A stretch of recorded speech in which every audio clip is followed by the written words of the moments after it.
Hi everyone, welcome to Watch It Paint It. In this video I want to sort of ride on the back of those coattails of that Faceless unboxing that I just did, and I worked out what this white thing was, and that's the compass holder for the game. Now, with most new games on the channel, I do like to start with the easiest part to paint, just in case you're a brand new beginner painter and you would like to see how quickly and easily to get into this. Very few paints, very few time, it won't cost you very much to do that sort of thing. So I'm just showing you here. What I've done is I primed this in black. I primed it in Army Painter's Leather Brown, but I actually wanted it black, so then I just did some dead black over the top, only really roughly. If I had a black primer, that's what I would suggest you guys do. Then I'm using Aged Copper by Darkstar Miniatures. This is one of their molten metal range, and again, like that black that I just painted very quickly over the top of my leather brown primer, I'm just doing this quite quickly because I want this to look a little bit tarnished, a little bit rough. So I'm using a 10p brush here from Quickdraw supplies. I'll leave a link in the description below. You're not going to need particularly special brushes to paint this one. If you want to just dip your toe in the water, you can do this for a few pounds. So I'm just covering the entire holder in this aged copper. I'm going to be going for a really sort of rustic, old vintage metallic look. Then I'm going to use a dry brush. I could have just used the same brush that I used before, but because I have this too, I've got this available, I may as well use it.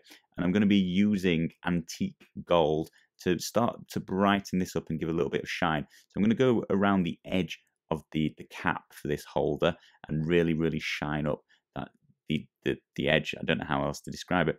Once there's very little brush paint on my dry brush, I'm just going to sort of scrape that all over just to give a little bit of effect that some of it's being scratched, or it's just got a bit of a sparkle to it. Because it's a lot flatter surfaces, it is a bit problematic in that way. You can't really dry brush across it. So really, I'm just focusing on that sort of edge, the only edge you can highlight, making that nice and shiny, and then just catching it all over the rest of it just a little bit, just to give a little bit of randomness to it. Then with the actual holder itself, so that was the cap. With the holder, I'm going to be doing the same, antique gold, and I'm really trying to catch that on the top rim and the bottom rim. And then I'm catching it on some of those like little pillars that are around, and a little bit on the sort of markings, that pattern that goes around it, but I'm going to be highlighting that with a brighter color anyway. And then once again, just sort of scraping it all over just to give it a sort of random look and feel to it, making it look a little bit more realistic, a bit tarnished over the years. Again, third paint by Darkstar Miniatures here, Molten Metal range, and it will be Royal Gold. This is one of the brightest golds in the set, and I just wanted to go over that, what would you call it, that scripture maybe? I don't know, it looks a bit like text, but maybe it's just a gold leafy pattern, which is why I'm using a sort of gold leafy color.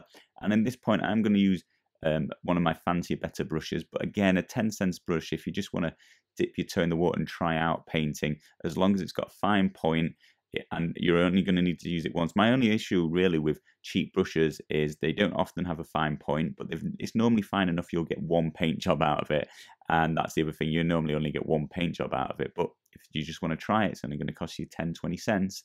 And then I'm just going to go around the inner edge of the holder and just make that look a little bit shiny, and do a little bit of edge highlighting down those kind of pillars that are supporting the thing. I don't know how else to describe it, but a little bit of edge highlighting on the top and down the left of each of those. And then when there's next to no paint left on my brush, I will do the bottom rim as well, just very carefully, barely adding any sort of, and it was going on a little bit randomly. I'll do the same on that top, on that edge on the top as well, just getting a tiny bit of sparkle, just making it look random and a little bit more realistic. And that's it, guys.